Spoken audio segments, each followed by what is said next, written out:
जय श्री राधा कृष्ण।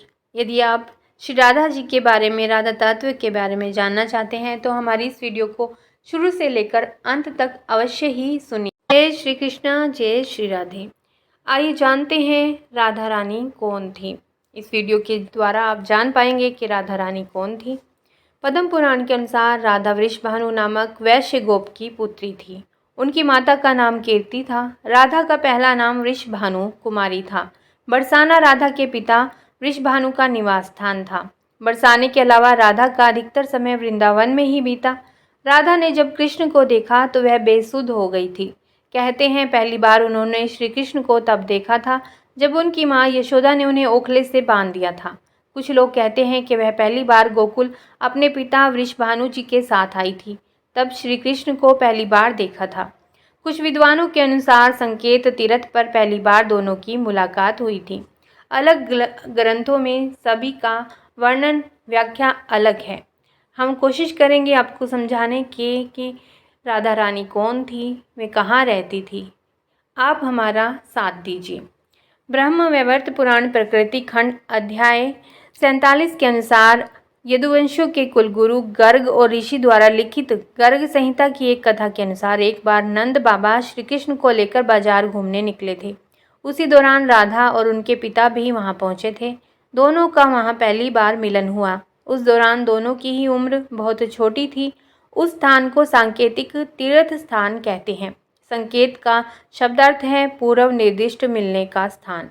मान्यता है कि पिछले जन्म में ही दोनों ने यह तय कर लिया था कि हमें इस स्थान पर मिलना है। यहाँ हर साल राधा के जन्मदिन यानी कि राधा अष्टमी से लेकर अनंत चतुर्दशी के दिन तक मेला लगता है। गर्ग संहिता के अनुसार एक जंगल में स्वयं ब्रह्मा ने राधा और कृष्ण का गंधर्व विवाह कराया था। श्री कृष्ण के पिता उन्हें अक्सर पास के भंडीर ग्राम में ले जाया करते थे। वहाँ उनकी मुलाकात राधा से होती थी। एक बार की बात है कि जब वे अपने पिता के साथ भंडीर गांव गए तो अचानक तेज रोशनी चमकी और मौसम बिगड़ने लगा। कुछ ही समय में आसपास सिर्फ और सिर्फ अंधेरा छा गया। इस अंधेरे में एक पारलौकिक शख्सियत का अनुभव हुआ। वह राधा रानी के अलावा और कुछ नहीं थी। अपने बाल रूप को छोड़कर श्री कृष्ण ने किशोर रूप धारण कर लिया और इसी जंगल में ब्रह्मा जी ने विशाखा और ललिता की उपस्थिति में राधा कृष्ण का गंधर्व विवाह करवा दिया। विवाह के बाद माहौल सामान्य हो गया तथा राधा, ब्रह्मा, विशाखा और ललिता अंतर ध्यान हो गए। असल में इस वास्तविक घटना को अलंकृत कर दिया गया है। राधा सचमुच ही कृष्ण से बड़ी थी और सामाजिक दबावों के चलते यह संभव नहीं था कि उम्र में कहीं बड़ी लड़की से विवाह किया जाए। लेकिन यदि दोनों के बीच प्रेम रहा होगा तो निश्चित ही गुपचुप रूप से गंधर्व विवाह किया गया होगा और इस बात को छुपाए रखा हो, यह भी प्रश्न चिन्ह है। राधा के परिवार को जब पता चला कि श्री कृष्ण की मुरली सुनकर उनके प्रेम में नाचती हुई उनके पास पहुंच जाती है तो उन्होंने राधा को घर में ही कैद कर दिया था।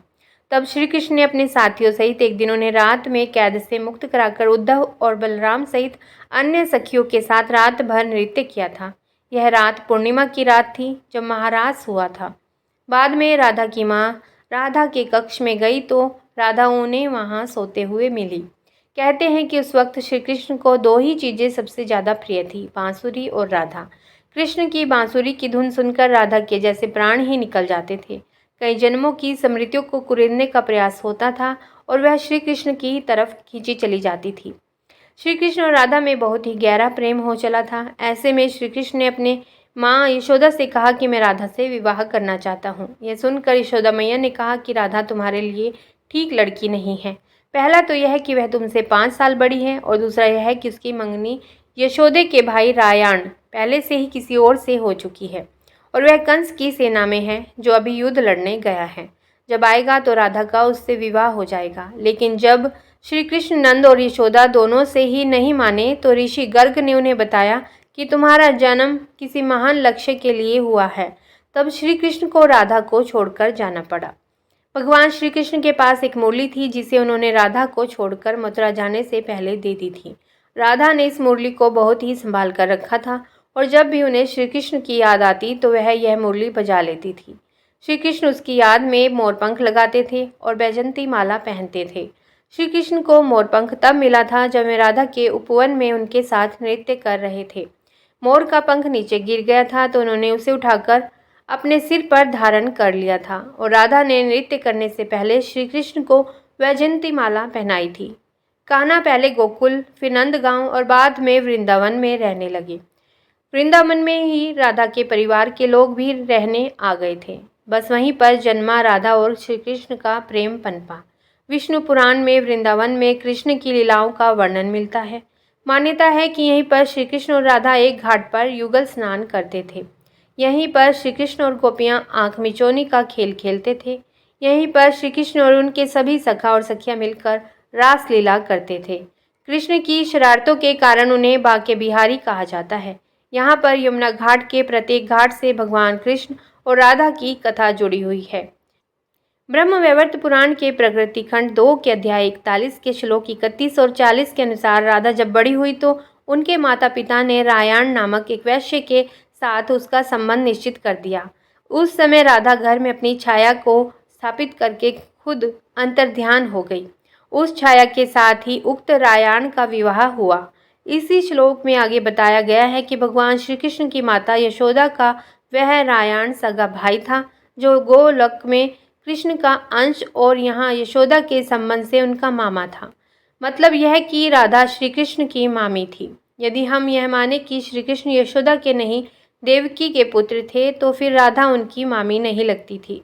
रायाण को रापाण अथवा अयन घोष भी कहा जाता था कि अयन घोष रायाण अथवा रापाण को कहा जाता था। पिछले जन्म में राधा का पति रायाण गोलोक में श्री कृष्ण का अंशभूत गोप था, यानी कि उसमें श्री कृष्ण जी का ही अंश था।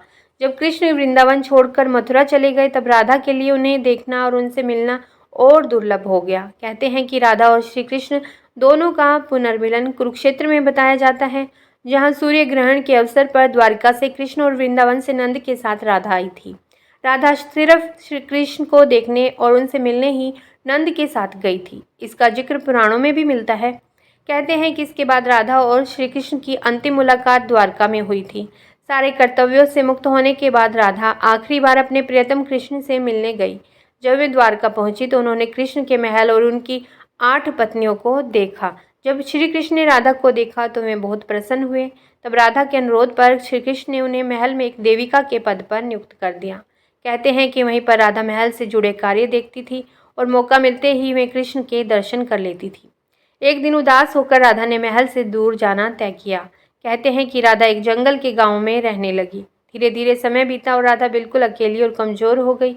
उस वक्त उन्हें भगवान श्री कृष्ण की याद सताने लगी। आखिरी समय में भगवान श्री कृष्ण उनके सामने आ गए। भगवान श्री कृष्ण ने राधा से कहा कि वे उनसे कुछ मांग ले, लेकिन राधा ने मना कर दिया।